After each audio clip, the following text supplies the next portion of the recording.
Hello everybody and welcome.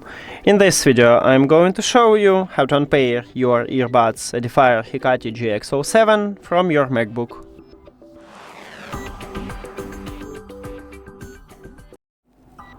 You have to start by press one time at the Bluetooth button at the top, but if you don't have this icon, just go to the control panel and click at the Bluetooth here.